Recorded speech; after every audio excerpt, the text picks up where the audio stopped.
Good morning, everybody. My name's John Franklin, and welcome to EASA's headquarters in Cologne, where we welcome you to our GA season opener for 2021. We'd like to start this event with an introduction from our certification director, Rachel Deschler. Rachel. Thank you, John. Good morning to all of you. It is my pleasure to welcome you to this virtual event, which is reaching out to the general aviation community from Europe and from elsewhere. I cannot see you in front of you, but I know that you are about more than 500, coming from many different countries. Thank you very much for taking the time to be with us today and hopefully tomorrow also. And thank you for your engagement for GA safety. For those of you who are used to attend Aero in Friedrichshafen, we could not be together last year, and this year it will also not be possible. Let us hope for better times to be able to meet physically in the near future. In the meantime, we have prepared for you this event, which will be interactive, and during which we want to touch upon a number of important safety topics, such as, for example, how to be well prepared at the beginning of a new GA flying season and also before flight. Also, one topic will be instrument flying for GA pilots that we see as one very promising way to reduce the number of accidents. Another important topic is what can we do to reduce the risk of mid-air collisions. We also plan to update you on the latest regulatory developments for airworthiness and maintenance. That will be for tomorrow. I wish to thank very warmly the team which is beyond the organization of this event, and special thanks to the speakers that we have coming from our national aviation authorities and also from industry. This is showing that GA safety can only be a matter of cooperation between all of us. I wish you a useful and enjoyable event and safe flights. Thank you. Over to you, John. Thanks, Rachel. So, normally at this time of the year, we'd be together in Friedrichshafen at Aero with people coming to the EASA stand, talking to us, engaging with us, coming to listen to different presentations and other things like that. Because we couldn't go to Aero, we brought Aero to you. So here in Cologne, we've recreated our stand at Aero. We've all been COVID tested, we've measured all the social distancing, and hopefully what we want to do is have as fun and as an interactive event as we possibly can, with the limitations, obviously, we have with the current situation with COVID. In terms of introductions, one of the things that we see, whether it's on forums sometimes or even when people talk to us, is we know there are various people who still think that here in EASA, we're all kind of faceless bureaucrats and people who have no experience or no knowledge of aviation directly. So one of the things we thought we'd do is just to give you a little bit of an insight into the passion that we have for aviation and the many people we work with. So when you hear from the EASA speakers, we're going to tell you a little bit about ourselves and kind of our side of aviation as well. So my name's John Franklin. My job at EASA is I'm the head of safety promotion now. But originally, well, not originally, but since the age of 8, I've been involved in hot air ballooning. It's been a passion throughout my life. I was an engineer and an aircraft technician in the Air Force in the UK. And then, obviously, working at EASA, continually involved in all areas of aviation and passionate for everything. Now, for this first session, I'm joined by 2 of my colleagues, and I'll get them to introduce themselves now. So my first colleague is kind of the first part of the driving force behind EASA's GA roadmap, my colleague Dominique Roland. Dominique, maybe you can introduce yourself. Thank you, John. Yes. Good morning to all. Very happy to be with you today. And as Rachel mentioned, it's a pity that we cannot be together in Aero, but at least we have a possibility, thanks to the technology, to be together today and tomorrow morning. So my background, I believe many of you know me. Today I'm the champion for the GA roadmap project, and I'm leading this project since 2014, and I'm very proud that with our GA team we could achieve a lot. But before going into the detail of this achievement, here's quick information about my background. I started flying in the French Aero Club. I was 15. Became glider pilot, then of course got a PPL, got a CPL in the same club, then I became flight instructor during a few years, and then I had the opportunity, and it was a life changer for me, to get a job in a French company designing aerobatic aircraft. The name of the company was Avion Buderie. We were designing the Cap 10, Cap 231, 232. And I was test pilot for the company many years, and then I flew a lot of international competition. I got some nice title. I will not give the detail, and then I continued to work for a company in Dijon called Avion Pierre Robin, known under this name even today. Before joining the agency when I was 48 years old, so I know the industry. I'm still flying. I'm co-owning an aircraft today. I'm still test pilot, and I'm doing flight testing in the context of certification project. And finally, my main job today is head of policy, innovation, and knowledge in the certification directorate. And all the colleagues you will see during this session, they are all passionate about GA. They all have a strong GA background. They are all flying gliders, balloon, aircraft. They are flight instructor. So we know what we are talking about, but we know as well that we have big challenges to face in Europe to improve the situation of GA, and we are working on it. So John, over to you. Fantastic. Thanks very much, Dominique, for that great introduction. And we're joined by our other colleague from the Netherlands, Boudewijn. Boudewijn, are you there? Can you introduce yourself to the audience, please? Hi, John. Yes, Hi. yes, I'm there. I hope you can hear me well. We can, and we can see you as well. Your stage looks very nice. Okay, great. I like the stage. I would have loved to be there, actually, but yeah, okay, that's the way it is. Working from home over a year now. So I don't want to undermine your idea to explain how well people working for GA have a GA background. I work at the EASA as a regulations officer. As far as operational GA as you can get. But I'm the GA Roadmap Project Manager, and I was just talking to Andreas Winkler from Arts Control before this meeting and explaining that, well, actually my experience in GA is exactly the same as Dominique. I started when I was 15, gliding, did it one season, nearly crashed and stopped.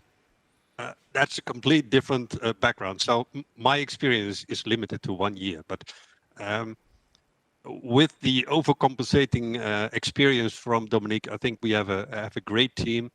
And even if I'm a regulations officer, regulations is not my passion.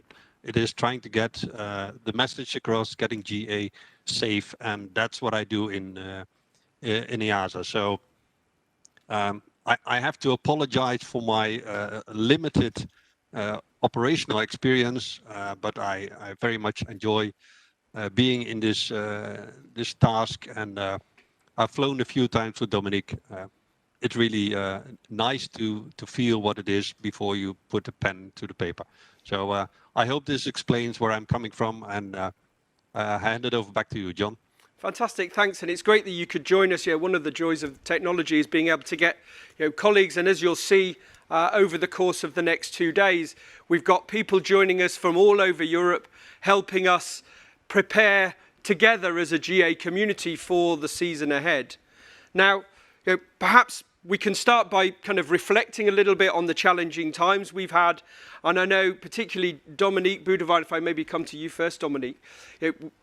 You've been involved in a lot of work this past year with the GA community to kind of solve some of the challenges we faced during the crisis. Can you talk a little bit more about some of those challenges and what you've been doing?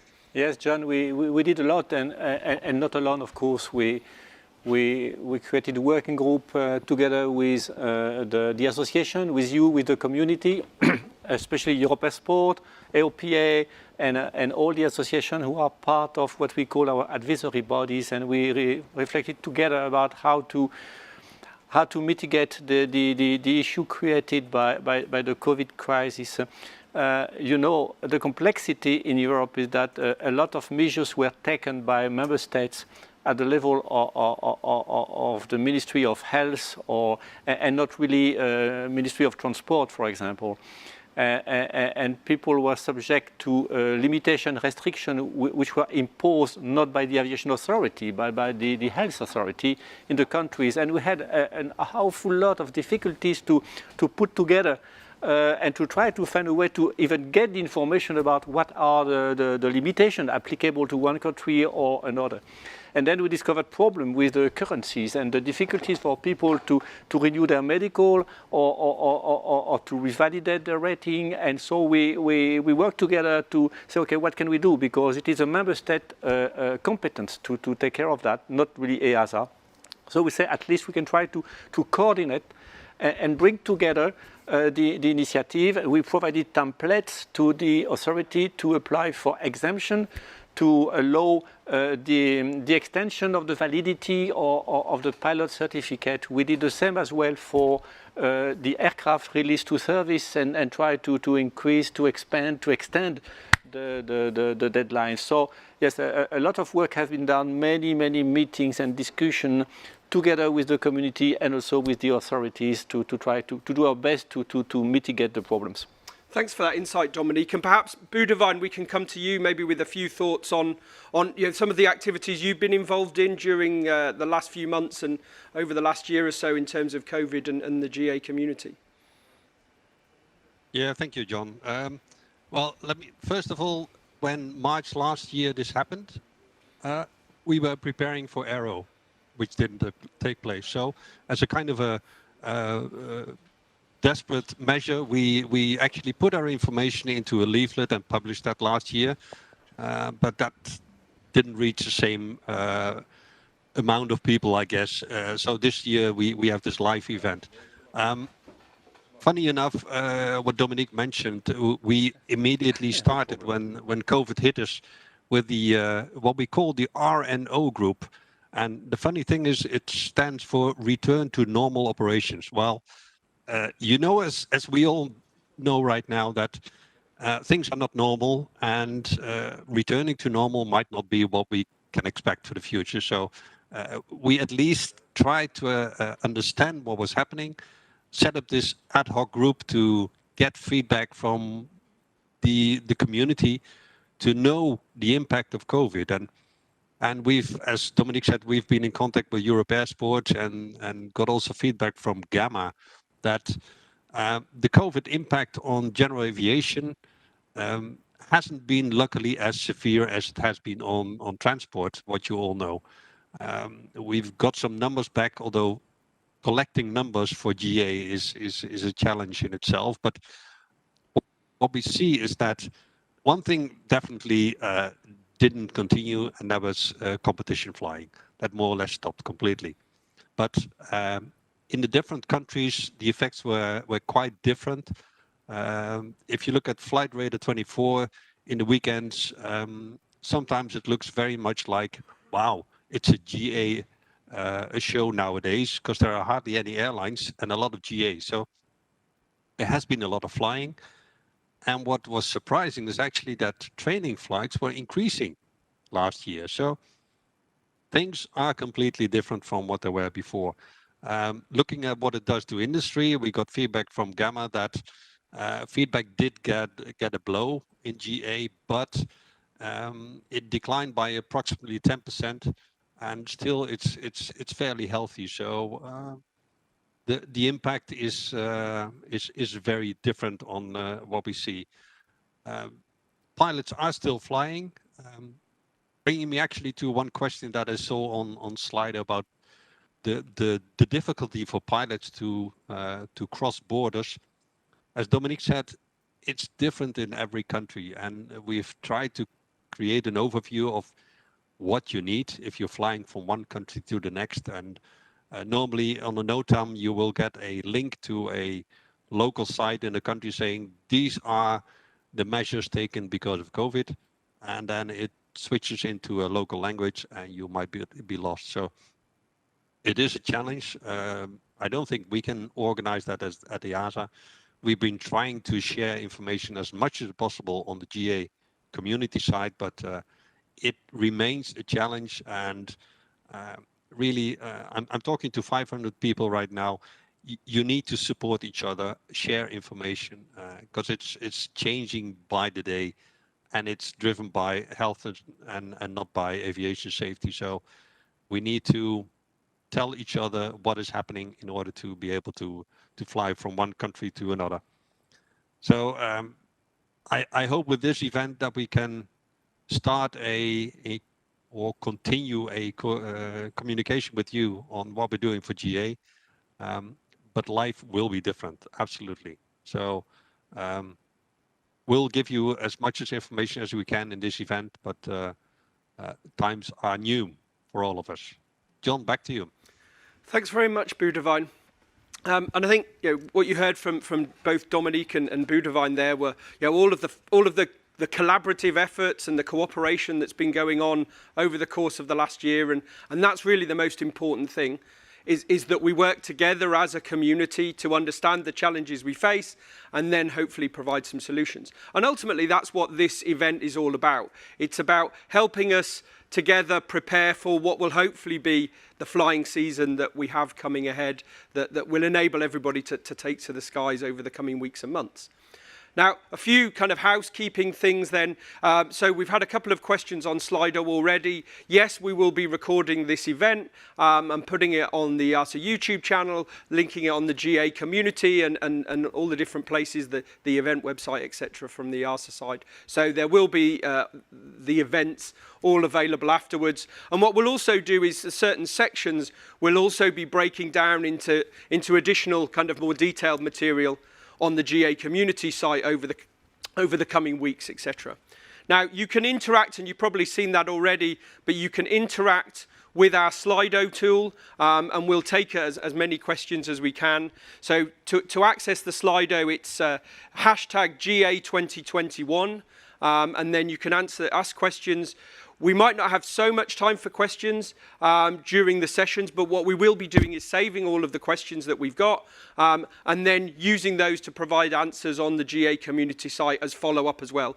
So if we don't ask your question, apologies, but we will try and collect all the answers and provide the feedback to everybody. So just to give you a quick idea as to what you can expect then during the course of the next 2 days, we've got 3 sessions set up for you. So the first one is basically getting ready for the season ahead. And we'll be talking through different aspects of that, preparing yourself, preparing your aircraft, all sorts of aspects like decision making, and telling you a little bit about what us as EASA has planned for the season ahead, and also one of our national authorities as well. Then the second session we have this afternoon, 1300 to 1500, is on coping with weather, and we'll be covering lots of different topics on that subject. And then on tomorrow, on Thursday, between, again, 10 and 12, we'll be having the third session on airworthiness and maintenance. So there's lots to look forward to. We encourage you to interact as much as you can, and hopefully we'll have a really good, interesting, interactive event together. So we're going to move on to the first part now of the session today of preparing for the season ahead. And Dominique, one of the first things we were thinking about when we were putting the agenda together is, kind of walk through the simple steps of, so how do you prepare yourself first as a person? Certainly one thing that we've been doing a lot of work on during the pandemic, certainly from our side in safety promotion, is on well-being and kind of physically getting yourself ready. And there's lots of resources on the EASA website now, on the community site around well-being, and there's a dedicated well-being page on the community site. So kind of one of the first parts is looking after yourself as an individual, and then kind of in the wider community spirit is looking after those around you as well. And certainly, having got involved in a lot of well-being activity myself this year, I've thought about the topic and certainly my own personal well-being a lot more than perhaps I have done in the past. And I think it's a really important thing is if you're kind of in that situation where you feel good, you've thought a little bit about the different things that you can do to mitigate stressful situations and to prepare yourself kind of physically and mentally in that context, it's particularly important. But then, Dominique, from your side, you've been flying for many years now, faced this kind of new season situation many times. What kind of advice and things can you say to suggest to pilots to prepare themselves for the season ahead? I don't know if I can give an advice, but I can share my personal experience because I observed that I've been flying less this last year that I was used to fly, especially because for the flights I do in the context of my professional activities, so flight testing aircraft for certification project, many have been postponed because of the difficulty to travel and the risk created by the pandemic. So I question myself about my own currency. And for sure, luckily, I'm sharing an aircraft with 3 colleagues, and so I have the opportunity to fly privately. But even the number of flights has been also reduced because I was used to fly to France. You can see with my very strong accent that I'm French, and we have friends and family in France. So during the weekend or holiday, I was used to fly. We don't fly anymore because it's too complicated. I mean, with the restriction and the quarantine obligation when you are coming back. So we've limited our activity a lot. And so what I started to do, I did something a little bit funny because when I was 20 or so years old, I bought my first flight simulator, a game from Microsoft at that time, a very basic thing, but I was just amazed by the functionality of this thing. It was 40 years ago, so you can imagine. And then I decided to say, wait a minute, I need to have a look because now we have new things with the computer and so on. So I had a powerful computer unused. I said, okay, I will dedicate this computer and install a flight simulator. And then I can check what we can do with it. It's not an official FSTD, of course, but let's see what happens. And I'm amazed. That's crazy what you can do with this kind of game today. And I discovered that I could do a lot in terms of self-preparation to prepare a flight just using this kind of tool. You are already in the mood. You check the weather, you have real weather available, so you can shoot 2 or 3 IFR approach, and you have, okay, if you have 500 feet in Cologne today, on screen I will have 500 feet. So that's great. And then, of course, it's not like flying the aircraft like I would do with my TB20, the handling, but okay, this is not where I miss experience. It's like the bicycle. You do not forget how to fly the airplane, but it's more the management of the flight, the preparation of the flight. All that you can simulate a lot. So I do believe that we can do more by using this kind of solution. I'm using also a lot my tablet where I have simulators from Garmin or Aviation. So I try to play during the weekend and simulate flights so that I still feel comfortable with the manipulation of this glass cockpit system, because it's very powerful. It's a big safety addition in the aircraft, but it's more complexity. And in order to feel comfortable when you are flying in a real situation with a bad weather or complex situation, you need to be totally comfortable with your avionics. So you can also go to the airfield even if you don't fly and sit in the airplane and try to familiarize yourself again with the environment. So there are a lot of things that we can do. Safety in GA is a lot about human factor. We are not breaking the wing very often nowadays, luckily, because we have a good team certifying aircraft and to avoid this to happen. But human factor, pilot errors, pilot mistakes is the key issue, and we'll talk about weather later on. So prepare yourself. I believe computer tool can help you a lot. Prepare flights even if you don't fly, as if you would go flying. Prepare a flight for next weekend, check the weather, check the NOTAM, do everything as if you would go flying to stay current. It's fairly easy, it's at no cost, and it can help a lot. That would be my recommendation. Fantastic. Thanks, Dominique. And it's interesting. I've got friends in aviation, from people in GA up to, I have a friend who's a grounded 787 pilot at the moment. And even as somebody who's professionally flying as a captain and has barely flown this year, he's doing similar things to that, and I know people across all spectrums of aviation who are using these kinds of tools just to kind of keep that connection to aviation, to the process, so the kind of skills don't seem so unfamiliar when you come back into the cockpit. And I think it's one of the big things. It's the difference between being legal. And that's an obvious, making sure before you go flying that you have all the, all the legal kind of checks that you need. But it's them feeling comfortable to be current and all of these things as well. And and then added to that all of the kind of the attitude and the thought process and the ability to kind of focus on how do I make the right decision and how do I get flying again and get ready. So I think we've covered that topic quite well. Thanks for that. And for the next topic, we're going to move on to talk about how you get your aircraft ready. And in order to do this bit, we go to the first of our special guests that we have. We're going all the way to Bodo in Norway, where Thomas Hutton from the Norwegian CAA is going to tell us a little bit about the work, what he would recommend from his side if you're preparing your aircraft ready for the season. So, Thomas, are you there? Well, John, we are starting to see signs of spring here up in Norway as well. The snow is melting and the sun is coming back, so it's time to check the aircraft for a new season. Tomorrow I'm going to have a flight, so I thought that it was a good idea to come here to the airport today and do a more extended inspection of the aircraft. Then I have more time if I find something that's wrong, and I can contact the maintenance crew if I need any help. And of course it's important to check the handbook if the aircraft manufacturer or the engine manufacturer have some special procedures in place for long-term storage. So I will give 5 tips about how to get the aircraft ready for a new season. My first tips is about fuel, and remember that fuel can only be stored for a limited time. And when it comes to draining, remember to do that before you move the aircraft.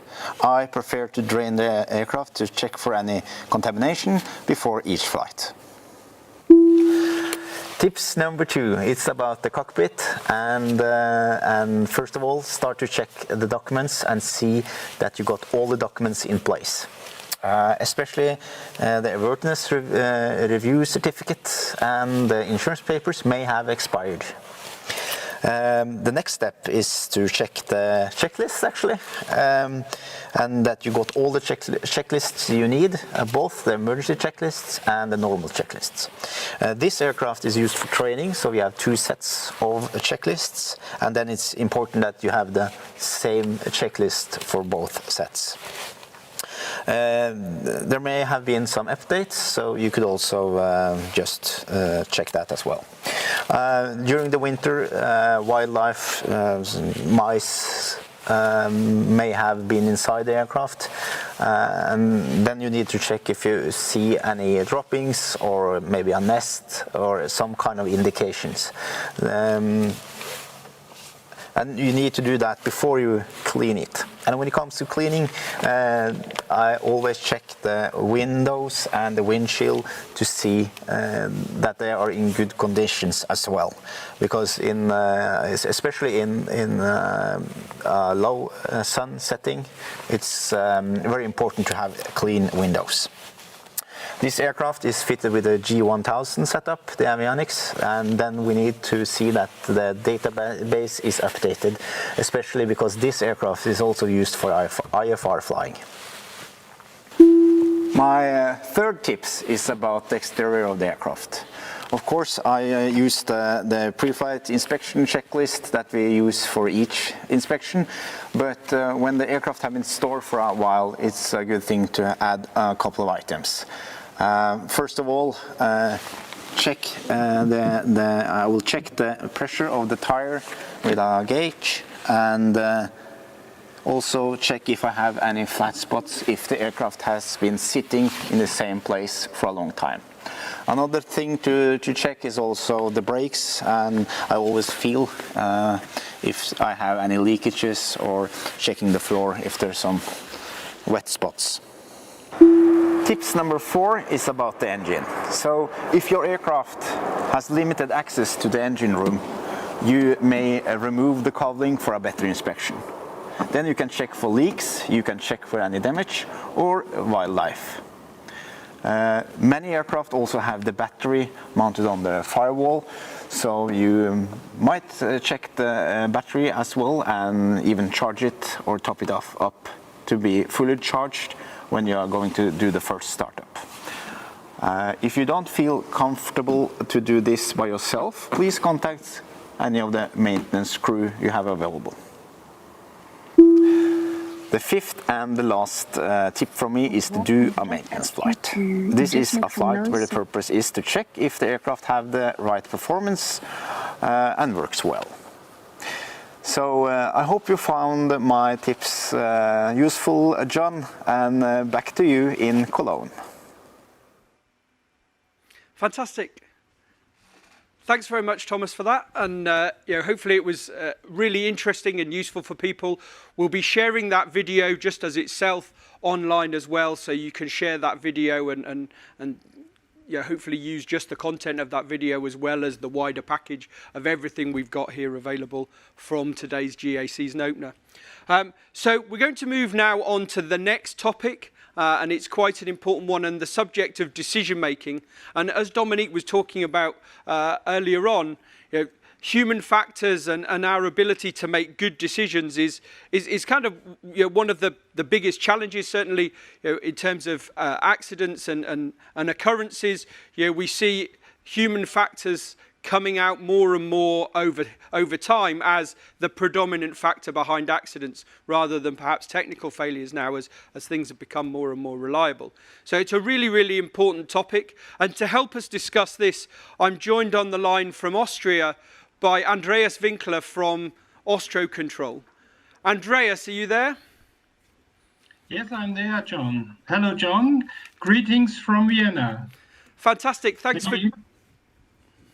for joining us. Sorry, it's not so easy to get the timing right, but yeah. So hopefully, as we say, restarting the season after perhaps a long period of time, perhaps with no flying, might create a number of issues. People might have become a little bit rusty. As we discussed the aircraft, obviously, as a follow-on from that, as a pilot, perhaps. And also your day-to-day role in Austro Control. Maybe you could firstly introduce yourself to the audience, and then tell us your views on human factors as one of the most important things we need to be thinking about. Yeah, hello, John. Greetings from Vienna again. Yeah, thanks to be part of this GA season opener from EASA. I think it's really important that we are working together on flight safety.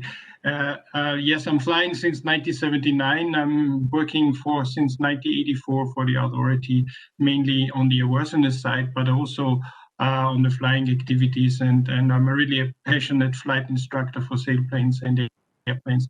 And that's why I'm always working on human factors, because it's our biggest issue that we have to work on if you look on the accidents. And Dominique already said a lot about that. Yeah, flight safety is of course the pilot. We should not be rusty. We should look at that, and especially in the beginning of the flying season, it's more important than during the years. And the human limits and the human factors, I think these where we should work on, and this is so important. And with all that experience, seems to me you're obviously a bit of an expert in this subject. So what would you consider to be the most important things for pilots to think about? I'm definitely not an expert on human factors, but I'm passionate flight instructor, and I think the flight instructor is a key element here for the pilot, because the flight instructor is working directly with the individual pilot and his personality, and this is really important. He is the key for flight safety. So he is also the important point for the decision-making process of the pilot. The flight instructor can work with the pilot and help him to make the right decisions, and that's related to the human factors. And how do you see decision-making fitting within human factors then, Andreas? Yeah, it's a lot. There's interaction with that, yeah. Especially in the after the winter season, as we have it, and with this special COVID situation that we have here, a lot of pilots under a physical pressure behind that, yeah. So the pressure, we want to fly, we have not done that a long time. So this is a pressure in the back that we have in the pilot. And the problem with the human factors that we have is that we have no warning sign, yet we have no warning light that we are very close to our limits. And we do not recognize that situation in our daily work as a pilot. And this is definitely the problem, yeah. And the decision making is a process that normally looks very easy, yeah. If everything works perfect, the decision is easy, it's as planned, it is working, yeah. But that can definitely change very quickly if our stress level changes, yeah, and the brain is then not working normally, yeah. We are in an emergency situation mode, and that is completely different, and that can be very, very quickly. And the problem is actually that the holes in our cheese model are then getting bigger and bigger, and that is really a problem, yeah. The brain is a very complex element of our body, and the sensors in the brain are very nice, working normally perfectly. But if we are in an emergency situation, we really have a limited performance of our brain, and that's actually the problem that we have with human factors. But I can show you a video about that, and presenting a situation, how quickly that can change for a pilot.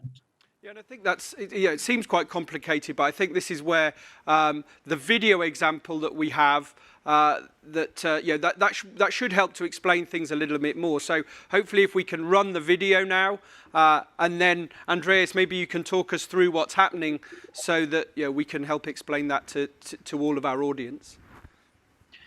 Yes, let's play a little bit. We are flying together, John, in a nice day, beautiful day in the Alps. Look at that. It's really a nice flight. The scenery in the Alps is perfect. But then it changes quickly, and our engine quiet. That can happen, yeah? And we are in an emergency situation. The engine is failed. Obviously, we have no problem to start the engine again. We have a severe engine failure. Luckily, we are very high. And now we have a really high stress level. We have to search for a field. We have to make an emergency landing, a gear up landing. We have to make a lot of decisions in a very, very short time. Yeah, and you can see it here. Yeah, it's even a beautiful day, but even that case on a high performance single engine airplane like that is a stress situation really for the pilot. Yeah, and you can see it here. The pilot does a perfect work. We make an emergency landing here, yeah, with all the issues we have in an emergency situation like that, yeah. And a really beautiful day and a beautiful flight, which seemed to be very easy for us, can end like that, yeah. And I think that really can happen, yeah, and we have to be aware about the pilot, and sometimes, yeah, the situation can change very quickly. Yeah, and it's quite impressive to see on that video how well the pilot handles that situation.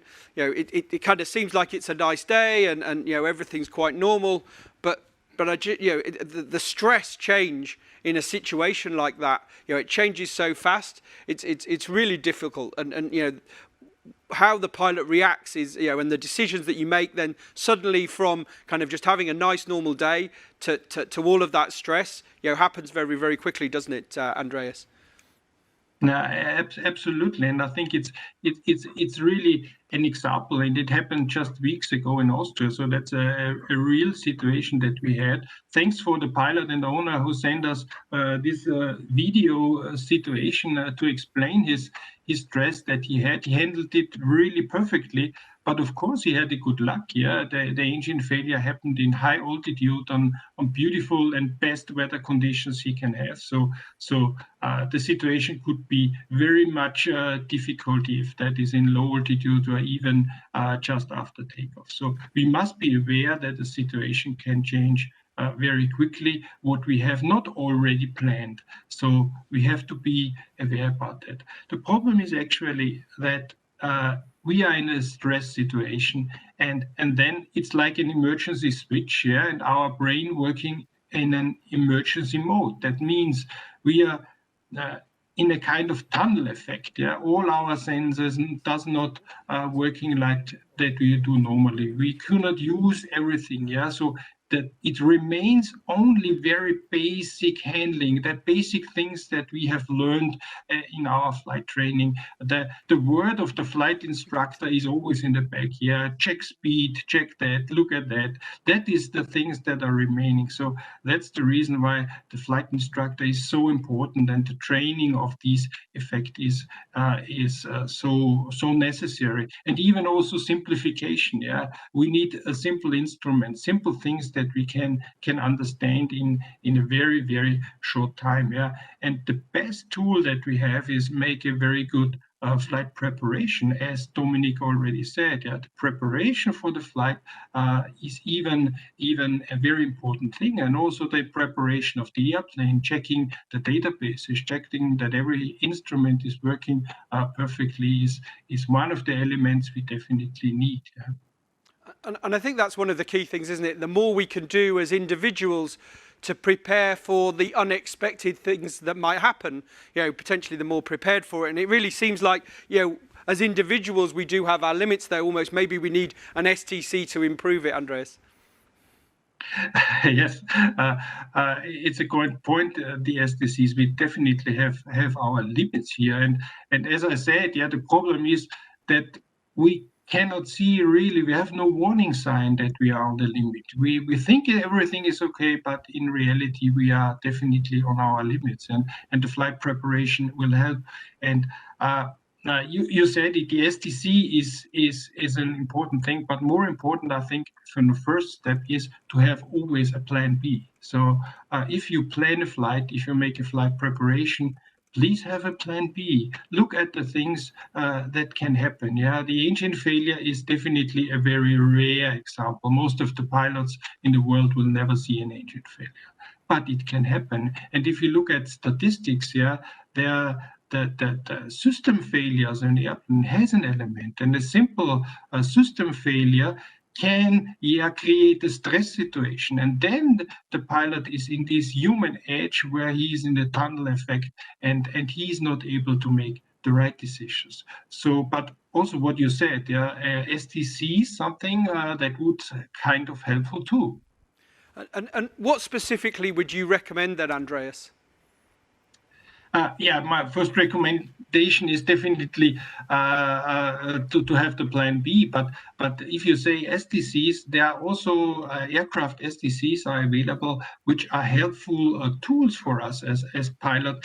We have assisting systems, modern systems available that can help the tool and give him some kind of warnings. Let's say stall warning. Most of the airplanes have a stall warning, but additional AOA indicator may help. Traffic warnings may help. Moving maps or autopilots or even envelope protection are really good tools that can help the pilot in such situations and give him more safety margin or improve the safety margin that we have. But the key element for the decision making of the pilot is always a good flight preparation, and always have a plan B that you can handle in most of the situations. Thanks very much for sharing that lesson with us, Andreas. And I know Dominique had a follow-up question he'd like to pose for you here. So, Dominique, go on. Yes, thank you. Thank you, Andreas, for this excellent discussion. Just listening to you and watching the video of the event, I thought about something we need also to mention, that when we talk about stress level, tunnel effect, it's all about emotions. And you know, we are not all equal. I mean, there is no standard, there is no harmonization in terms of how do we manage the stress. We have personal limits. And the first thing to establish is to know your personal limit. What kind of man or woman are you when you will face a stressful situation? Nobody knows. Maybe John will resist to the stress much better than me, who knows? And until you are facing the first critical situation, you don't know how you would react. You know, the psychologists, they categorize the population in people in front of a stress, in front of a danger.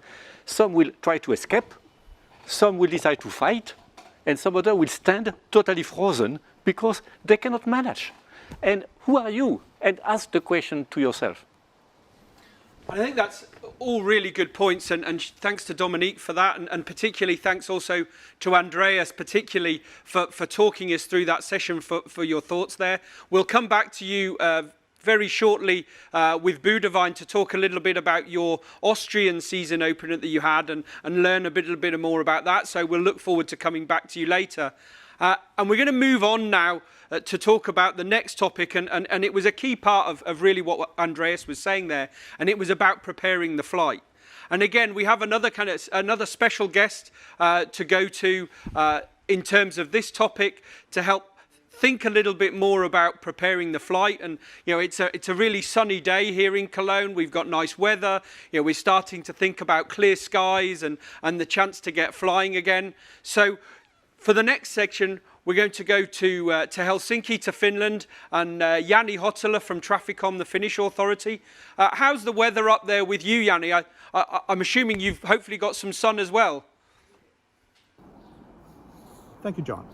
My name is Jani Hotala, and I'm the General Aviation Coordinator for the Finnish Transport and Communications Agency, Traficom. I will now show you a short video about flight preparation for a typical VFR flight in Finland.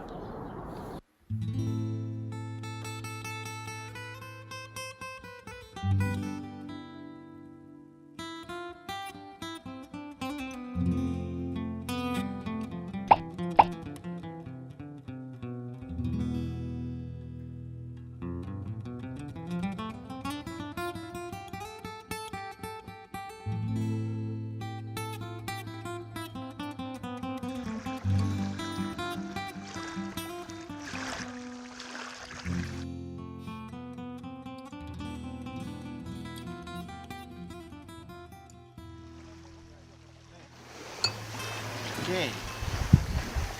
What? Hello? Hi. What? Really? Okay, I'm coming. I have to go to work now. Really? Yeah. Right away? Yeah, I'm in a hurry. Bummer. I can do the flight plan for you. Okay, I do the pre-flight checks now. Okay.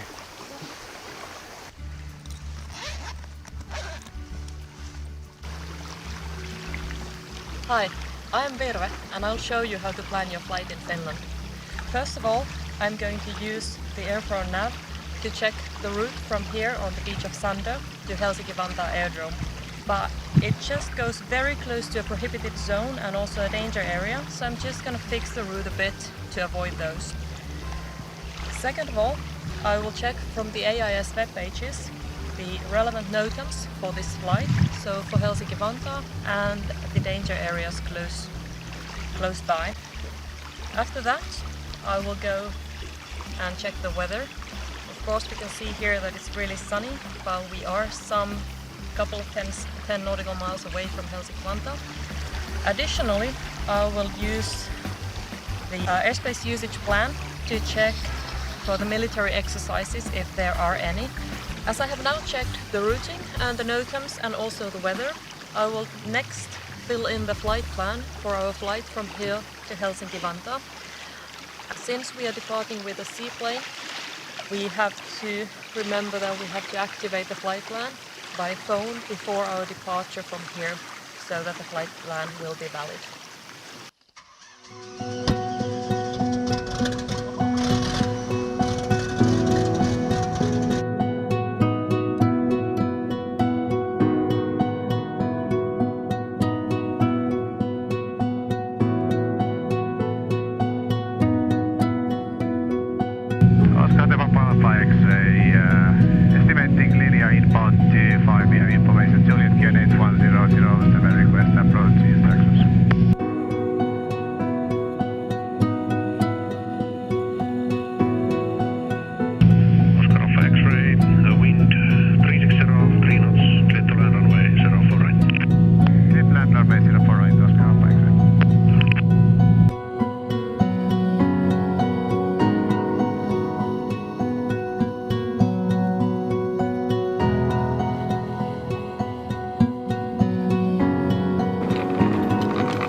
With proper planning, there is space for everyone. Welcome to Finland.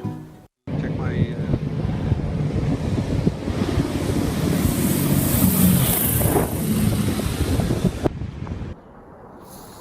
You can see next to me the remains of a flight that was not planned properly. You were with me on that flight, weren't you, John? In any case, plan properly. If you don't, it could ruin your whole day. Back to you, John.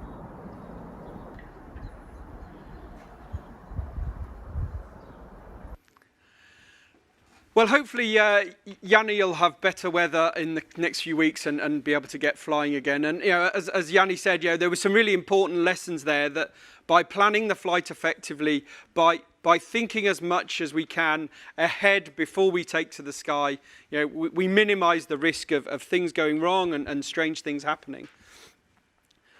So we've gone through now kind of some of the key aspects of preparing for the season ahead. So Dominique and I talked a little bit there about yourself as an individual, getting yourself in terms of well-being as ready as you can, preparing the aircraft, and with some great tips from Thomas. Andreas talked about the key aspects of decision making, and then just to finish there, we talked about planning and preparation. And you'll find lots more tips and resources, and we'll continue to add to that on our GA community, and I'll talk a little bit more about that shortly.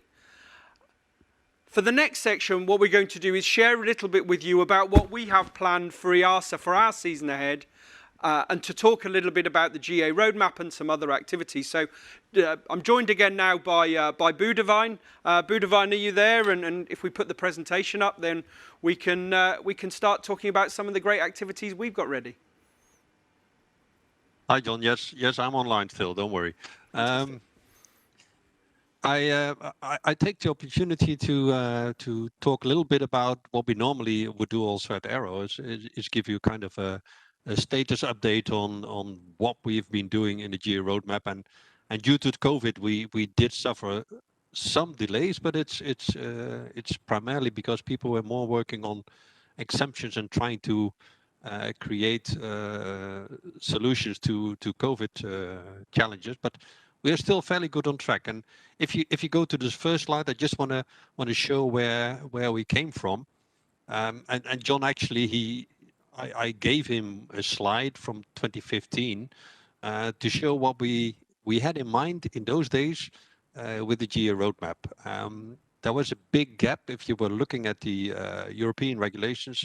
There was a huge gap between the national system and the European system. For GA, it was very difficult to enter into the system. And the goal that we set ourselves was to correct the problems in the regulatory system, to allow people to get into the system. And really our first activities in the GA roadmap were primarily focused on correcting the problems in the regulations. So we've been doing a lot of rulemaking, and that's a lengthy process. It takes very long for us to develop a change in coordination with member states and stakeholders and send it to Brussels, to the Commission to adopt a regulation. So it is a slow process, and I would apologize for that, but that's the way it is. In the next slide, which is a status update from 2018, I presented in the first EASA safety conference that was dedicated to GA. I gave an update on where we were, and these blocks represent all the activities that we were doing in the GA roadmap. Everything in green at that time were rule changes that had been completed. So we created a specific balloon rule book, a glider rule book, and we changed the certification standards for fixed-wing aircraft.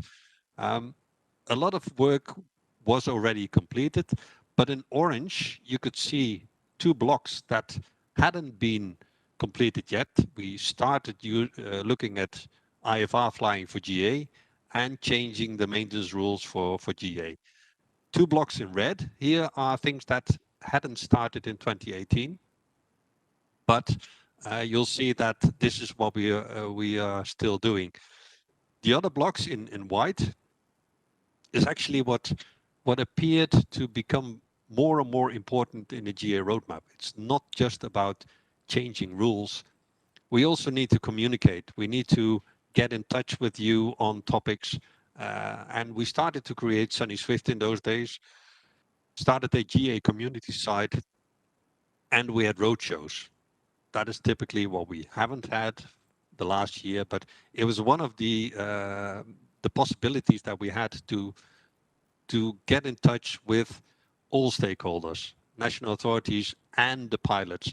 And Aero is our biggest event every year, and we really enjoy that. But if we go to where we are today, I recreated the same slide from 2018. And if you go to the next one, John, you'll see that things have changed. So the two blocks that were in orange on the previous slide was on IFR flying and Part M Light, the maintenance rules. These two also have come into changes implemented in the regulations.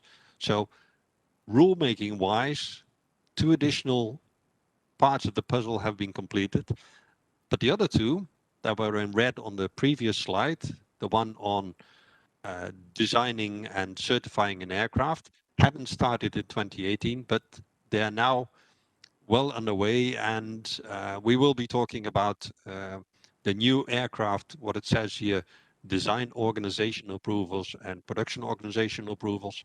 That is the piece of the puzzle that is missing today on how to certify and build an aircraft in a lighter touch manner. The other one on the right hand bottom side is also that the last element in our regulatory puzzle is that simpler licensing is not in place yet. We did publish a proposal to change that, so that is now orange. It is ongoing. We've made a proposal in December last year. We received over 200 comments on that one, so that is in the pipeline to be completed. But again, you see here all the blocks that are rulemaking activities, and nearly everything is coming to the finish line. That doesn't mean that we are done. Far from that. All these changes still have to be implemented.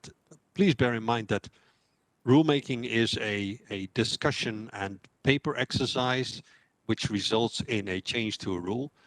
But when we start to implement, when we start to use those new rules, that is when we will see if we've done the right job and if what we discussed really happens in reality. And this is where our communication side and our implementation side really becomes important. All the good efforts in the last years will be in vain if we are not properly supporting how to use those new rules. And to make it even more difficult than it is already, it's primarily on the national authorities to use those rules and apply it to you.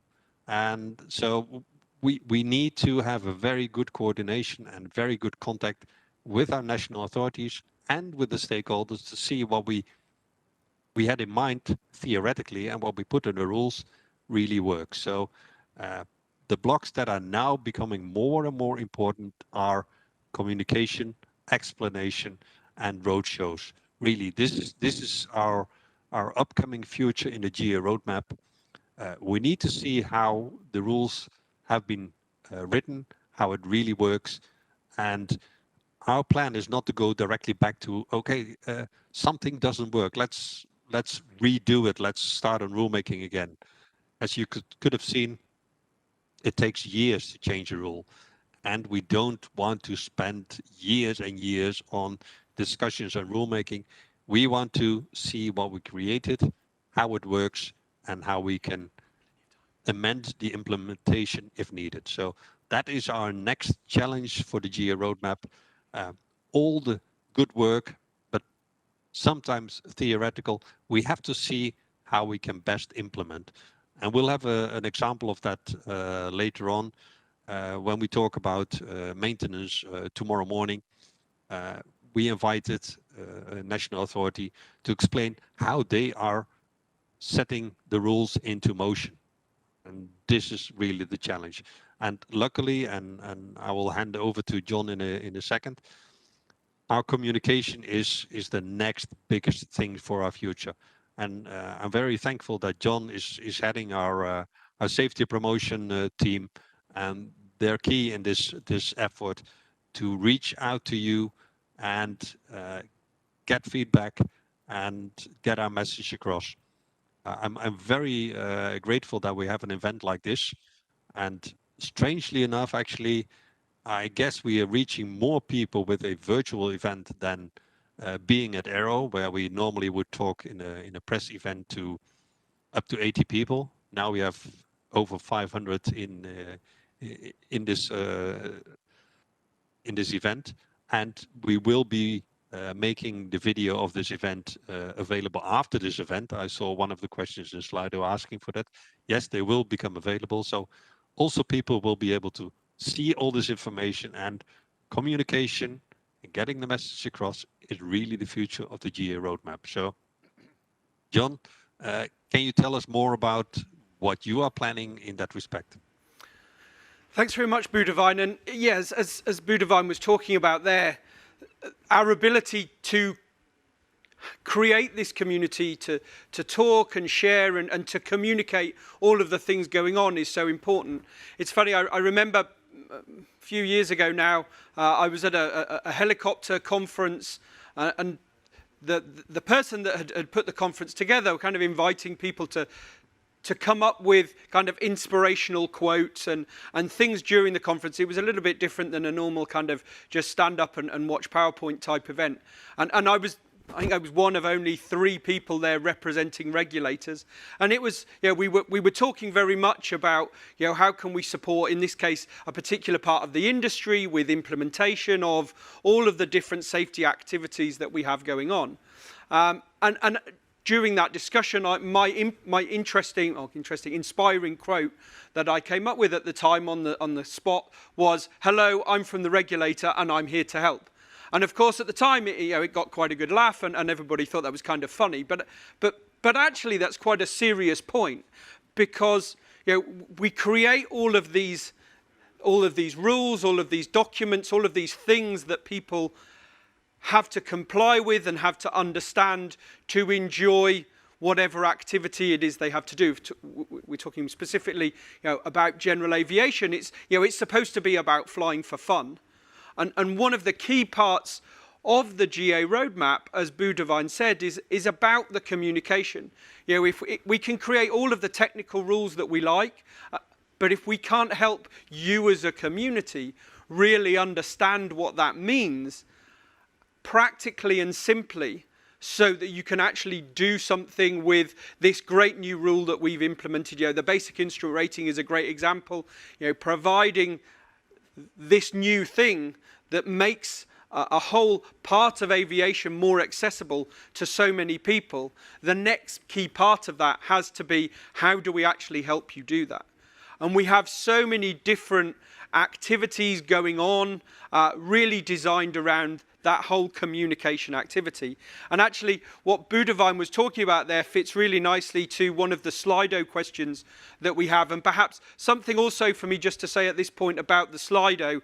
So what we're doing is, because we've got 3 sessions, we'll move some of the questions into some of the sessions where they take place. So if you're asking particularly about more licensing and things around coping that we can cover in the coping with weather session this afternoon, we won't necessarily cover them this morning, but keep asking them. That's great to have them, but we'll bring them to that session. Similarly, on the technical side about airworthiness and maintenance, we'll keep those for tomorrow's session. So if you've asked a question this morning, don't think we're ignoring that. It's just that we're trying to find the right question. And what we might do is kind of bring a number of questions together if they're on the same topic to try and kind of provide a quick answer to as many people as possible. But as I say, we'll follow up more.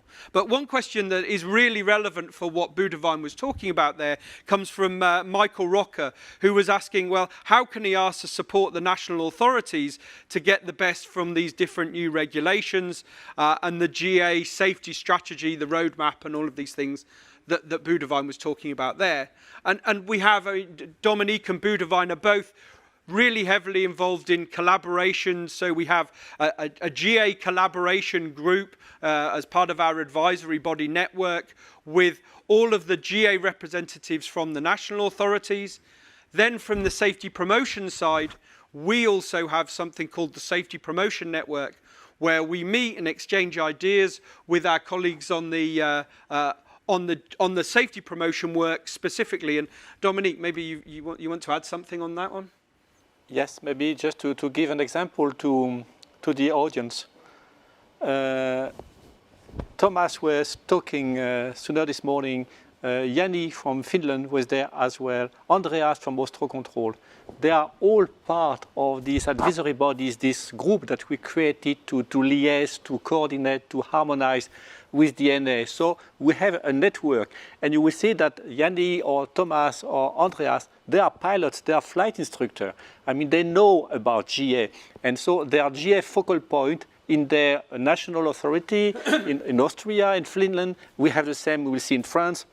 And so we have a network of GA focal so that we can influence and we can improve the cooperation.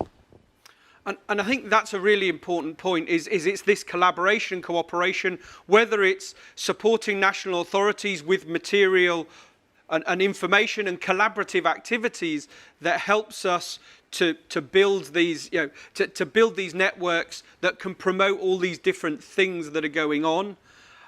Firstly, at national level, through the authorities, but then also connecting to the wider GA community, as Dominique says as well. The more we can link out and work with flying clubs and collaborate as one community. We work already with so many different associations like AOPA, European Air Sports, and many others that we have this network. And similarly with Gamma on the manufacturer's side, the collaboration we have is really wide ranging, and I think that's a really important part of that. When it comes to the communication, one of the key things that we did is then to move forward to something. To where do we put this information? I guess that's probably the best way of putting it. So we have this. We have all this information. It's really useful to have. And one of the most important steps that Dominique and Boudewijn initiated some years ago now, as you saw from Boudewijn's slides, is this GA community site. And this last few months, we've now added to that with proper navigation and some pages as well that provide these core hubs of different sources of information. And we will continue to build on that with material from things like this. We've got lots and lots of other activities planned. And actually, again, another question that comes from Pedro on the Slido is, does EASA plan future publications such as a flight instructor's handbook? Ironically, the drafts for a document exactly like that are currently being developed into we've got the technical drafts now. We're preparing the handbook over the next few weeks to be launched then on the community site, etc. So that's one example, and there's more and more of these kinds of things where hopefully we can provide both the kind of more, the handbook style kind of technical documents where it's appropriate and for something where people might want something to read and flick through and make notes in. Similarly, also using blog posts and articles that we have on the community site. Also then having shorter explainer videos, and we're developing lots of different pieces of content ourselves and also linking to other people and trying to reach as many people as possible in many more different ways, and kind of a bit like almost like sort of safety marketing. And Dominique, maybe you've got some good points to kind of add in on that one. Yes, for me this community site is very important. It was an idea that we developed with Boudewijn years ago. We wanted to have something that would not be an EASA, another EASA site, a corporate site. We wanted to create your site, our site, a place where you can easily find information you are looking for. You can ask questions to anybody. I mean, anybody, you have a question, you just post the question, and you might have an answer the same day from an EASA staff, or maybe you will get an answer from Yanni or an answer from Andreas Winkler. We are all there. and then we are all ready to answer the question. You don't need to go to a complex process, a form on a website. Just post your question. This will trigger a discussion, and someone will give you an answer. And we are all monitoring this. And sometimes the answer is coming from another community member. A flying club, a flight instructor knows the answer and will post the answer. So let's try to develop this tool and promote it. If you can promote it with your friend, your fellow pilots, it's important. It's a wonderful opportunity to share and to communicate better together.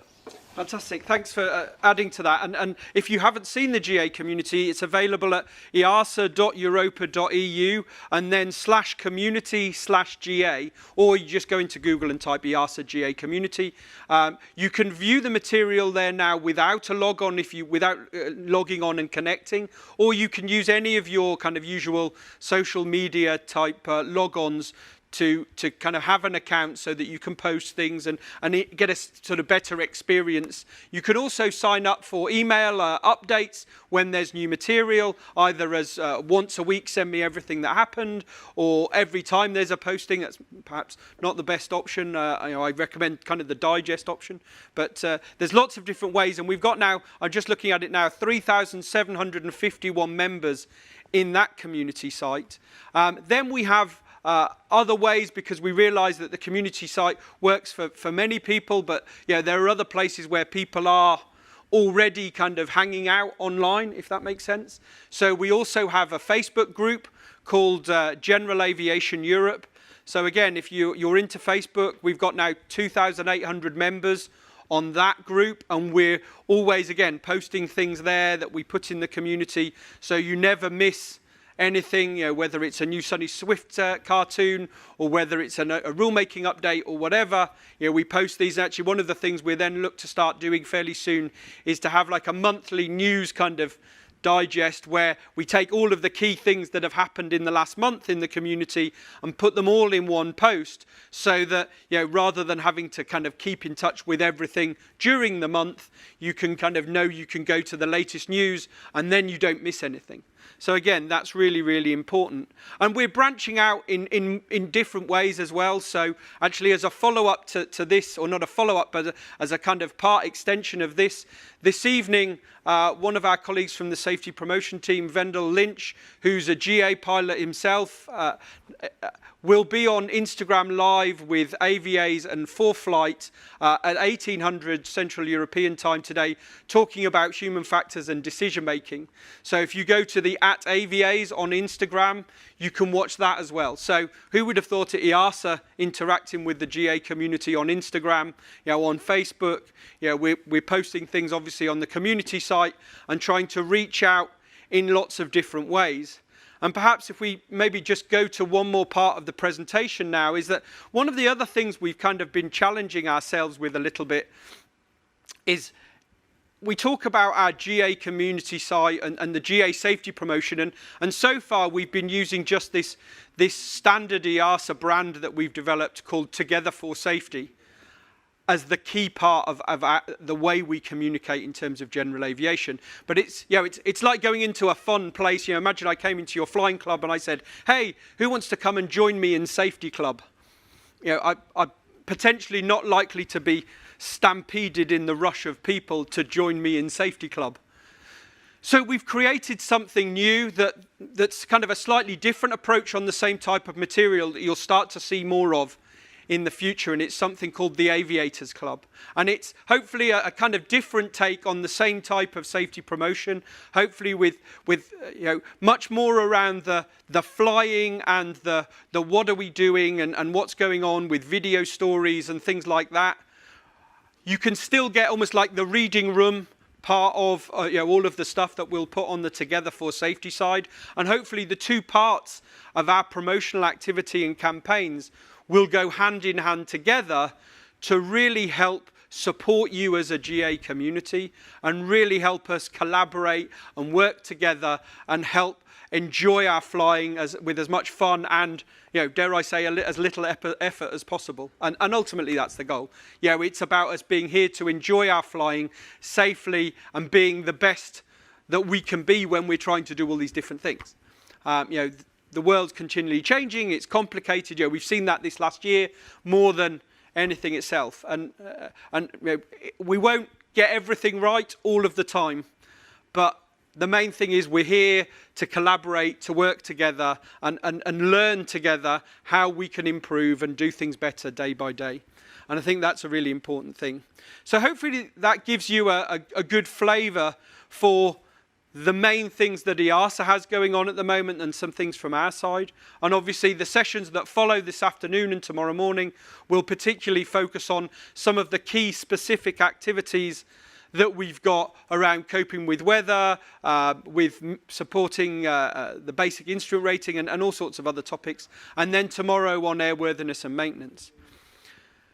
What we're going to move on to now, and I'll hand over to Boudewijn again, is Boudewijn's going to talk a little bit about some of the member states' initiatives, and particularly now with Andreas as well, talking about some of the activities they've been doing in Austria. So, Boudewijn, if I hand over to you.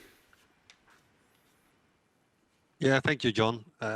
It really fits very nicely all these topics, and you already referred to a question from Michael Rocca on what is EASA going to do to support the national authorities to implement rule change and those kind of things.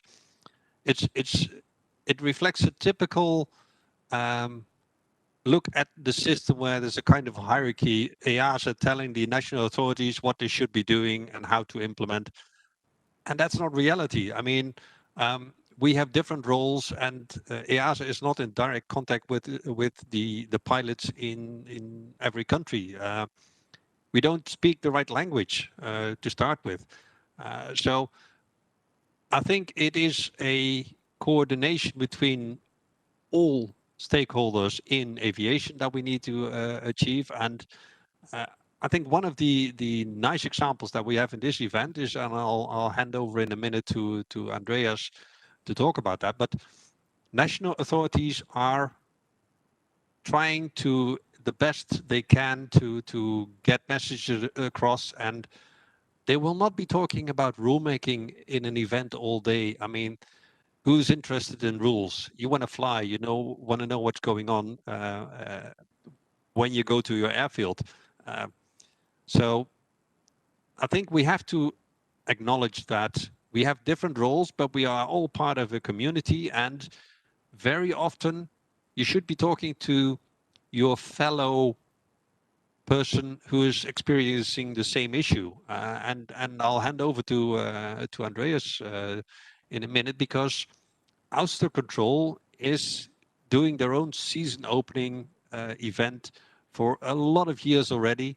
And it's, I think, for other authorities and maybe even for aero clubs, a good example to see how can I do a season opener? How can I reach out to my members and exchange important information? I'd like to give the floor very briefly to Andreas, and he has prepared a presentation on what they have been doing a few weeks ago. It is focused on Austria, but it's really a very good example of what a national authority can do. I cannot explain that to other authorities. They should learn from each other. So I'd like to hand over to Andreas to explain what we're going to see in a second. Is that okay? Fantastic. Boudewijn, thank you very much. I think we as an authority have really an important function, as you said. Yeah, we know our local country, our local differences that we have, our risks that we have. If you look at Austria, we have a small country with the Alps in the middle. That's a different risk that we have to address. Yeah, and you said it very clearly. We have very good regulations. I think they're getting better and better, with more and more guidance and EMC material. But at the end, it will be very hard for an owner or a pilot or even a mechanic to find out what is important, what is the way. And if we want to achieve our goal that we have, and our goal, I think all our goal is aviation safety, we have to fill that missing link here, to transpose and transform the information from the regulations to practical things. And that's what we like to do. And I can present you now here in the video what we have done in the last years.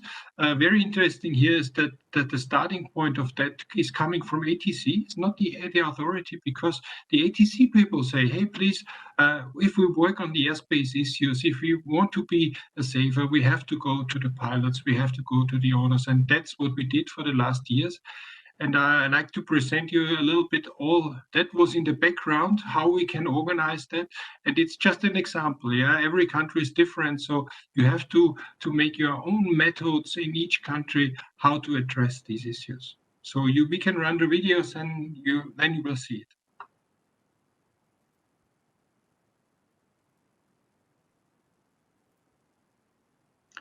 Hello, my name is Andreas Winkler from Austro Control. I'm representing Austria in the General Aviation tab and also member of the General Aviation Task Force. I'm very happy to present you today the details and the organization of the Austro Control season opener. The Austro Control season opener has a very long tradition. It was 13 years ago that ATM has started this program and presented their new procedures and their improvement into the implementation of the airspace procedures. After some years, the authority and the Met department jump on board and present their issues. There was also a very close cooperation with the stakeholders and, of course, with our ministry, because the season opener is a part of the Austrian Safety Promotion and Information Program we have here in Austria. The season opener is the biggest event that we have, and I will now give some words to our management and key persons behind to say why the season opener is of such an importance in Austria.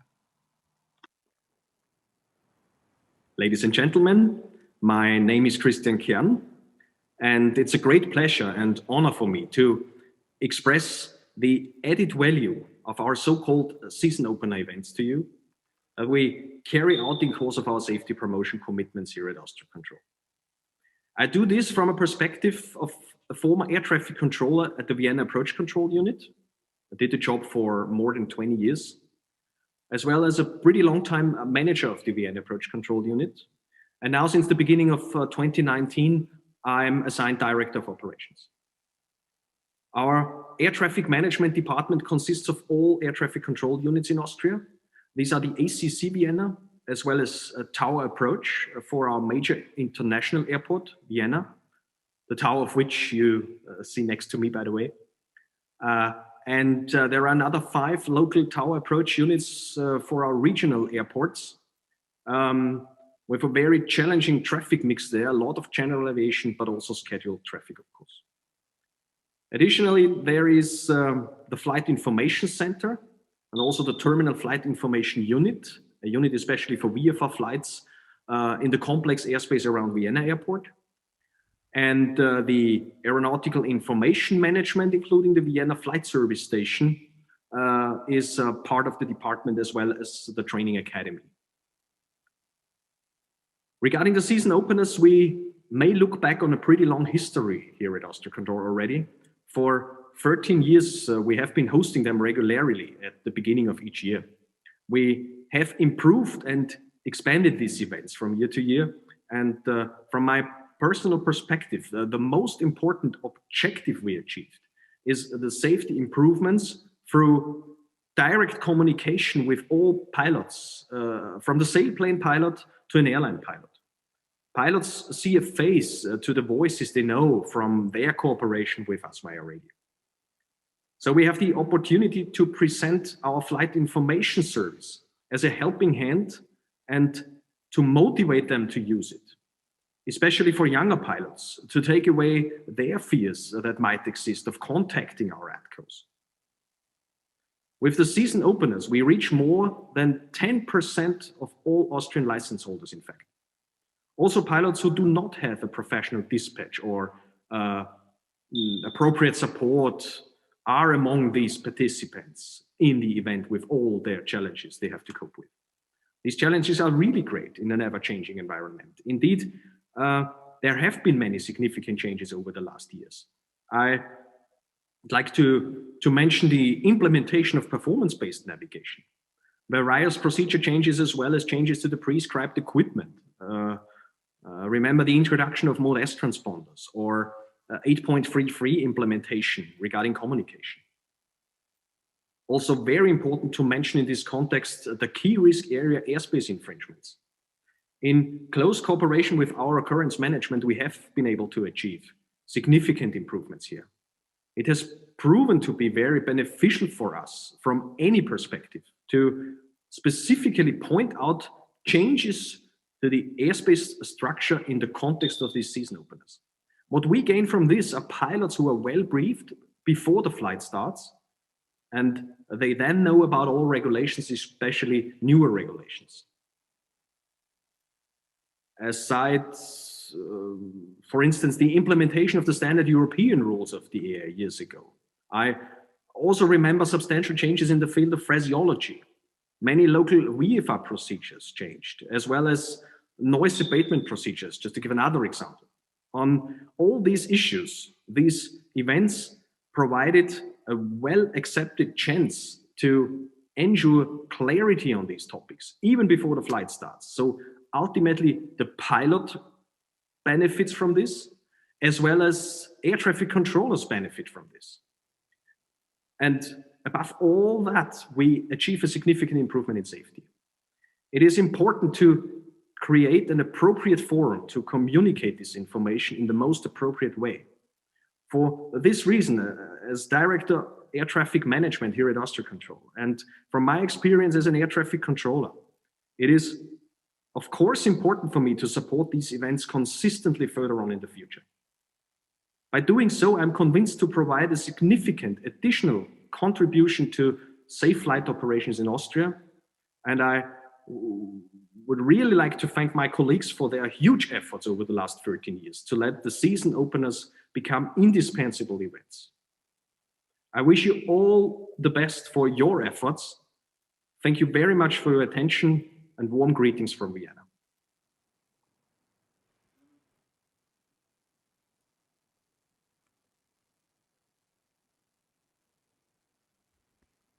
Dear ladies and gentlemen, my name is Franz Graser. I'm the Deputy Director of the CA Austria, and I thank you for the opportunity to present a few points on why I believe that the season opener is of high importance for the Austrian Civil Aviation Authority. We have a complex set of rules in place in respect to the aviation regulations, and we strongly believe that they have to be presented as much as possible to the aviation community to make sure that we have a high level of implementation, understanding, and also reflection to the aviation rules. Therefore, the direct contact with the community is one of the, let's say, high-level means to address those issues and to make sure that we have the good communication between the stakeholders, between the community and the civil aviation authorities. We recognized during the development of the regulations and also during the discussions with all the different stakeholders at our season openers that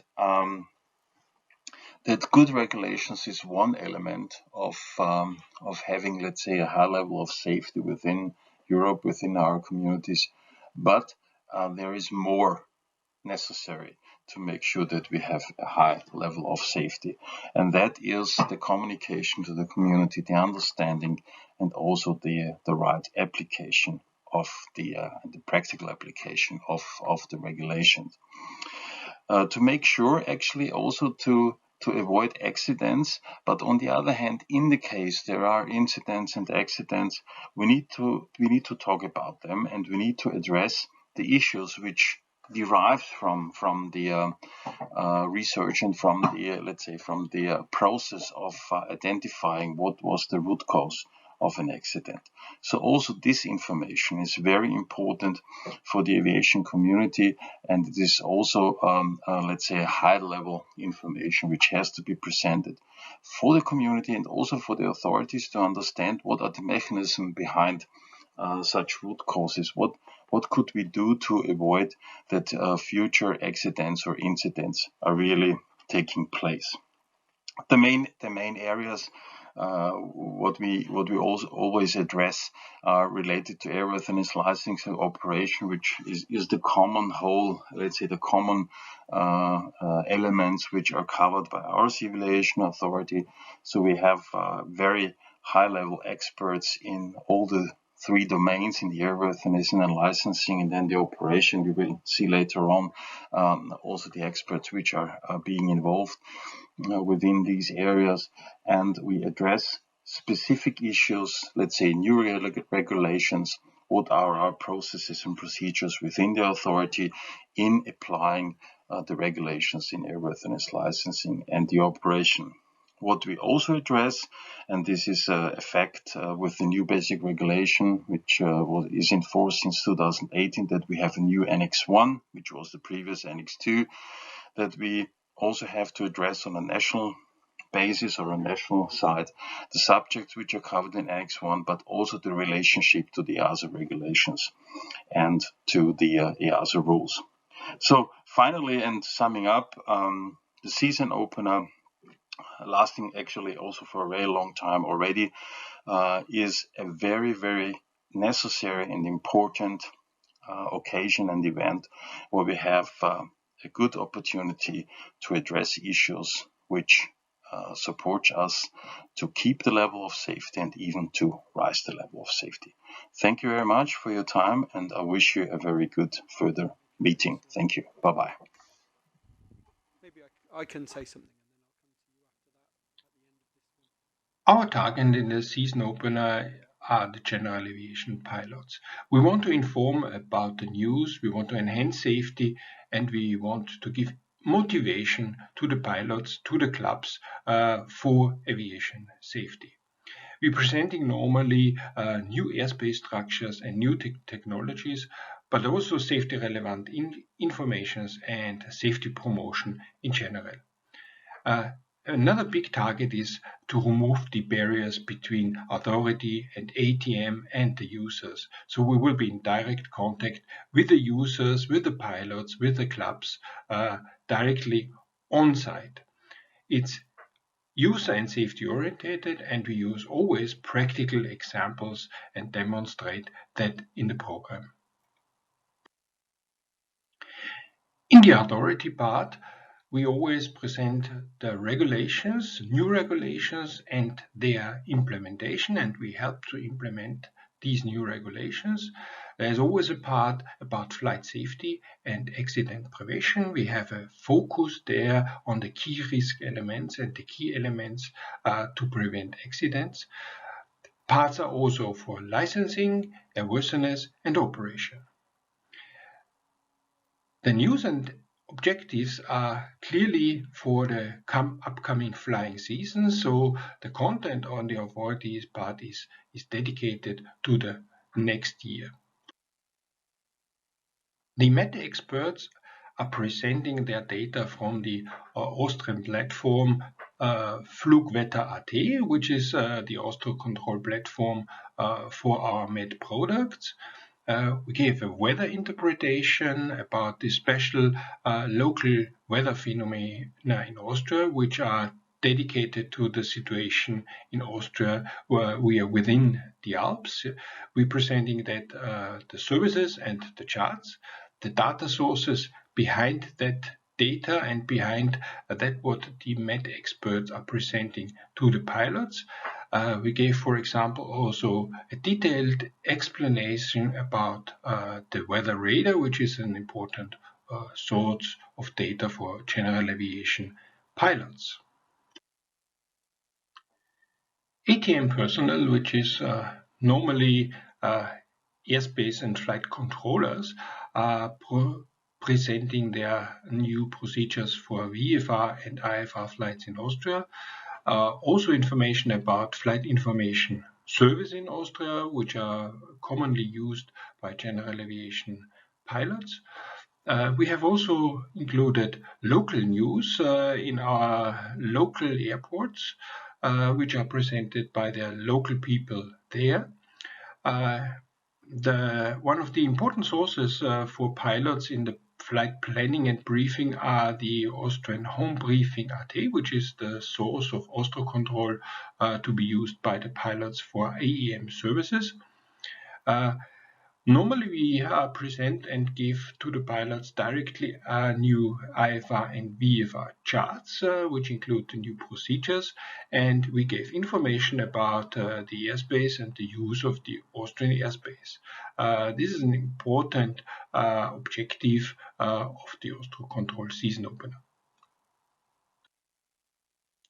The team behind is led by ATM expert Andreas Kurz, and we are 5 people from the various departments. We have also a support from the Public Affairs Department to help and support us during the program. There are also people included from the local ATM areas in Austria, and we always have special guests for special content of the season opener, for example, accident investigators, Aero Club members, or local users, which present their special key elements in the season openers. One very important task is also that we have always experts in the areas talking directly to the pilots and users in Austria. In addition, we're developing add-on materials, for example, handouts for the important presentations. They're always limited to maximum 1 page and including only the topics. The most important thing that we have created over the years is the Vfr Pilot Folder. It's a 1-page content and information about VFR flying in Austria, and it's really used by a lot of pilots. We also have some regulation summaries, which are a helpful tool through the various regulations which are in force. Normally also VFR charts are provided in the season opener tour. They are always a very compact summary and a quick reference to the content of the season opener. The planning of the season opener starts normally in November, December the year before, so we're starting on the content and on the planning of the tour. The tour is usually in March or April before the flying season in Austria. The tour is from Linz, Salzburg, Klagenfurt, Graz, Innsbruck, Bregenz and to Vienna, so you can see that on the chart it's all over the locations, the main locations and main airports in Austria. We reach about 1,000 to 1,500 pilots in our live annual events, which is about 10% of the Austrian license holders. From sailplanes to ATPL, it includes also rotorcraft, organizations, flight examiner or flight instructors. We make 2-day presentations in a week. It's normally Friday or Saturday. They are evening events and they are always before the flying season, so we can present the necessary and important informations before the flying in general aviation actually starts. At the end of the season opener tour, we present all the presentations, informations on the Austrocontrol homepage. That will be available for a very long time, normally as long as the informations are still valid. We present also the frequent asked questions which we got during the tour, and also statistical data and analyzers we use in-house for our own planning of the next season opener. Due to the COVID-19 situation and the travel restrictions in Austria, we have created a different version of the season opener in 2021. It was a new online format and it was a kind of a safety week with a topic dates which we can present to the pilots. We try to give also evening live discussions about these topics.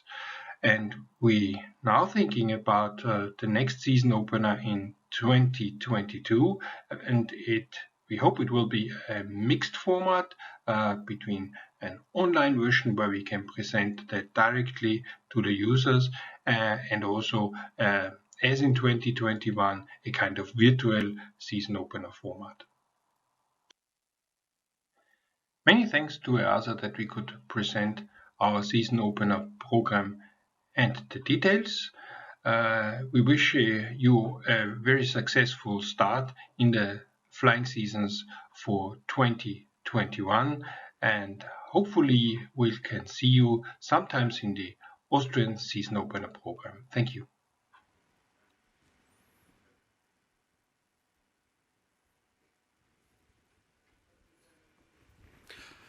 So thanks very much to Andreas and Boudewijn for that input. And Boudewijn, perhaps, are there any last thoughts you or Andreas would like to add before we move on, ready to talk about the next subject? We go Yes, to Boudewijn? Yeah. I really appreciate this input from ALSA Control and Andreas. It's a kind of a mini training on how to organize your season opener, and I really hope that a lot of other NAAs will have a look at this and look at how they are doing their things. Not seriously meant. We should start a competition of who does the best season opener.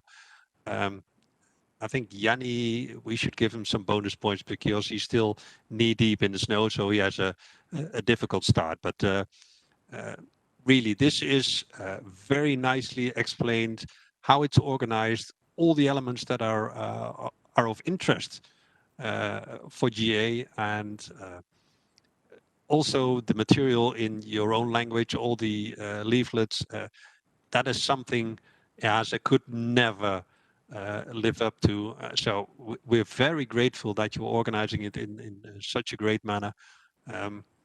We try to support as much as we can, but I think the member states authorities should support each other as well to make this a success. It's very valuable. Thank you very much, Andreas. Fantastic. Thanks, Boudewijn. And I think it's a really important part of the discussion, and particularly yourselves, if you're involved with a flying club and you're looking, you have the chance that at some point soon, hopefully with COVID, to get together, perhaps virtually or hopefully at some point in person. And if there's any material or anything particularly that we can help you with, feel free to drop us an email to the safety promotion team at safetypromotion@easa.europa.eu. We'll put all of this different material packaged on the community site next week, so that if you're running your season opener and you want to effectively walk through the agenda as we've done here with the different videos and resources, you'll be able to do that within your own clubs. Obviously it's in English, but that's one of the things hopefully we learn more over time how to do, and be able to provide information, perhaps hopefully next year, have as many season openers as we can, and kind of provide a package to continue to talk about all of these hot topics that we have and all of these things. So hopefully that's really, really useful. And here in Cologne, we were looking at some of the questions, and certainly there's one from, now it's written by Howard Hughes. I'm assuming that's probably more of a kind of special handle that somebody's used here in the Slido, but if it's somebody's real name, that's one of the best names I can think of for a pilot. And asking particularly about Annex 1 and the Annex 1 community, and certainly from our side, in terms of when we talk about flying and safety, we're not separating the discussion about how can we be safe between Annex 1 and non-Annex 1. We're all together, all flying, whatever different types of aircraft that is, and we want to do that safely together. And perhaps, Dominique, maybe you can add some thoughts of your own on this topic. Yes, as here we are talking a lot about operational safety, so preparing a flight the airplane could be an X1, could be an ultralight, or could be a certificated aircraft. You still have to prepare the flight the same way. You have to read the NOTAM. So operational safety, pilot competence, pilot behavior, human factor, all that is a topic that we can share across this artificial border that we want to smoothen, by the way, and you will see that with the objectives of the Part 21 light, and we don't want to see a wall between an X1 aircraft and the EASA aircraft. No, we are part of the same community. I have very good friends, airline pilots, and for their leisure, recreational flight, they've bought ultralight, very, very nicely built ultralight aircraft, and we talk about it. I'm flying with them from time to time. So when we talk about safety, no border. And I think that's a really important point there, is that ultimately it's about, how can we be safe together as a community? And we'll talk a little bit more tomorrow about particularly Part 21 light, which kind of reaches into that whole kind of Annex 1 discussion as well, and you'll see some elements of that as well. But I think that's a really important point, is that it doesn't matter what it is you fly, we want to help do that safely. And that kind of links, we've got a question from Kershid, more about what training and SMS measures need to be in place before kind of restarting. In this context, he talked about the wider aviation industry, but certainly when we're talking about GA, it's about all of the common sense kind of discussions that we're having here. It's so easy to get tied up in kind of process and all of these things, that actually just stepping back and thinking, what's the ultimate goal? I want to be ready myself to fly an airworthy and serviceable aircraft so I can enjoy my flying and land safely. And at any time you're doing something, is stepping back slightly and thinking, is what I'm doing contributing to me going home and having had a fantastic flight? That's the kind of simple, practical part. And that links quite nicely then into the next topic, the kind of final topic for the discussion here. And that's just to highlight particularly, lots of people ask us all the time about safety analysis and what do we see from accident investigations and all of these different things. And I think so I lead the safety promotion activity now, but actually my previous job was here at EASA, was head of the safety analysis team, where we were looking at all of the analysis of occurrences and accidents. And one of the things, it's always easy for me to say, stood here in the EASA building talking about occurrence reporting and all of these things, but certainly as somebody who relied on occurrence reports to draw conclusions and learn about safety, I always encourage people to use occurrence reporting as much as possible. Now, obviously, I'm also a realist, and I understand that, if you're a GA pilot, reporting into your national authority is quite a scary thing. But certainly from our side here in the building, as and also the national authorities that we work with, all of that information that collected, I know. When I've talked to people at flying clubs, there's often the feeling that there are people there just looking to trip pilots up and find something bad.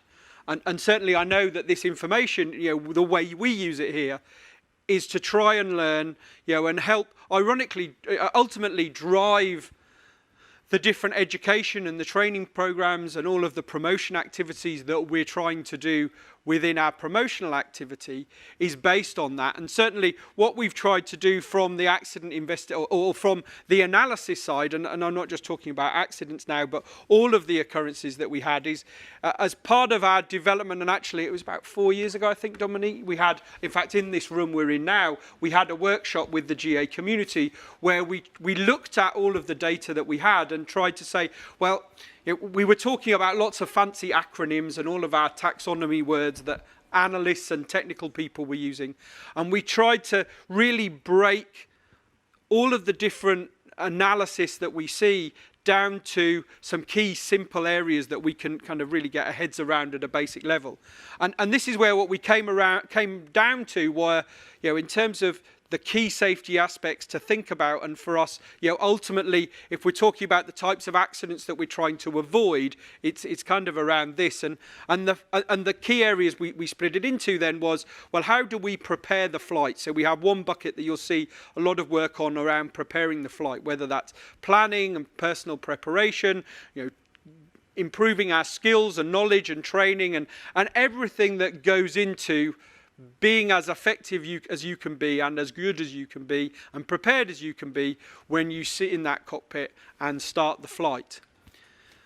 And Dominique, perhaps, you've got a good point. Yes, maybe just to expand on what you just said, John. Talking about occurrence reporting, this is looking very procedural, very commercial aviation. Maybe I will express it differently. What I'm dreaming about, I would like that you, in your flying club or a group of friends, pilot, you organize your own session where you can tell your stories, sharing your stories. It would be so nice that I would be happy in a group of people to start the experience and to tell you some of my stories, the stupid things that I did in my life of GA pilot when I was young and not so young. When I think about it today, I said, this is crazy. I was just mad. How is it possible that I took this stupid decision this day? At the end of the day, I have 49 years of flying experience now. I survived, not because I was a good pilot and not because I was very competent. I was just lucky. That's the point. I was lucky to went through this incredible experience, and I could write a book about this flying experience. So we need to share this experience. And in your group of pilots, Flying Club Association, try to organize this kind of session when you openly share the mistakes, the stupid things that you did, and just to reconvince your colleague that they don't need to do it again and again. We don't need to repeat the same bad experience. I'm reading all the accident reports for GA. It's totally depressing, I can tell you.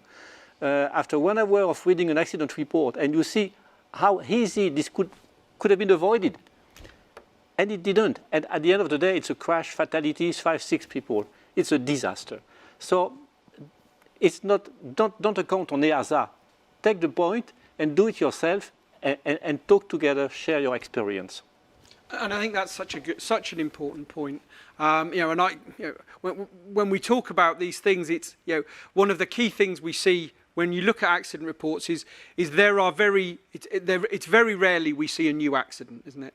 What we see is the same thing just happening to a different group, a different person or a group of people, and that's where sharing your experiences is so important. It's about the discussion. It's not about the process of, and you put up so much better than I did there, it's not about occurrence reporting as a process. It's about the sharing of experiences between pilots collectively so that we learn something from each other and the experiences, so that if something bad nearly happened to somebody else, hopefully that doesn't have to happen to you, because you'll remember the thing that the wise story that Dominique or somebody else told you about something, and you're in that situation and you think, I remember that, I might do this instead of that. And the more we can do that, and certainly from our side, if you have ideas to share, things to help engage in these kinds of discussions, please, we're here to be approachable. Again, email us on the safety promotion team. We'd love to hear stories from you and engage with us, particularly on the community site, on the Facebook group, and all of these different places, so that we can share these key points. And I think it's so important, ultimately, that we have these kinds of discussions, and that we really we really kind of think about how we can be as safe as possible. And that kind of feeds quite nicely on then, we talked about preparing the flight, then specifically in flight, different situations that we want to do as well as possible. And often it's a good way to share experiences. So the next kind of box that we have is coping with weather. And again, the more you can share experiences with other pilots about, where do you get weather information from? How do you make the best understanding of it? And actually, we've done quite a lot of work with Sunny Swift cartoons with different subjects on weather. And actually, we had a seconded national expert for some time who was a real, was a Met officer, weather expert. And the insight, I think that gave some of us to the weather side that we weren't aware of in terms of how that impacts day-to-day operations. I remember, it was a bit of an eye-opener for us. And I think, again, the more you can talk about how you handle weather with other pilots, and the more you can learn from that, the better. And I think that's another key area. Then similarly, staying in control, and certainly for our safety promotion plan for kind of as we look over the summer period, we're going to be talking about how you can stay in control quite a lot in lots of different ways. So we've got some exciting material coming on about that. And then similarly, avoiding mid-air collisions. It's something that we'll have quite a lot of discussion on in the next session with our colleague Vladimir to talk about that situation. So I think that's quite important as well. And there's a lot of things also we've been talking about recently, and I think particularly relevant at this period in kind of the COVID situation is the role of instructors, and as pilots come back, potentially not having been in the cockpit for a while, is how you interface perhaps with flight instructors, maybe even take a flight with an instructor if you haven't flown for a while, and think about that. And I think that's important. From your side, Dominique, is there anything specific you'd like to add to the different topics there? No, I believe we will have a lot of nice topic to develop this afternoon together. And of course, the topic of weather, we know that we have the main killers in GA are loss of control, which is still a mystery for me, but still a lot of people losing control of the aircraft and not recovering from a stall or a spin when they are turning in final. So we need to talk about that. And of course, weather and the difficulty, of course, especially in Northern Europe, where we know that it's very difficult to plan with weather. And we'll see how we can mitigate the risk and find a way to fly despite this constraint that we have with weather. So, yes, I don't want to go too far this morning with the topic that we'll develop this afternoon, but I'm excited thinking about the discussion coming up today. Yeah. Excellent. And I think maybe it's just time. We've got a couple of minutes left just to go to a couple of other questions that we've had. And actually, Gabriel and I were just having a couple of exchanges on Slido because he'd asked about particularly some of the material and how specific, could we be more specific for different types of pilots? And I actually was inquiring what he meant in terms of that, and actually it links quite nicely to the work I remember when we were developing the structure of the community site. So we have an area now for gliders, for balloons, for the traditional kind of fixed wing community. Also, for the different groups of people, we've just established a little area after the workshop we had on parachuting and skydiving a few weeks ago.